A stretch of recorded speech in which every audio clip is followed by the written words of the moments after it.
Hi, in this tutorial I'm going to show you how to make image transparent in Google Slides. So for example, we have here this presentation with simple text. So first we need to insert here an image. So I go to Insert tab, I go to Image, and I select here Upload from Computer.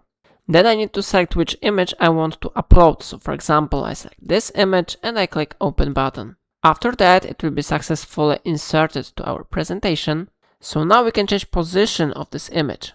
After that, on the right panel, we need to go to Adjustment Settings, and here we have something like opacity. On default, it is set to 100%, so now we can decrease this value maybe to this one. For example, I will set here maybe 25, and now this image is transparent, yeah?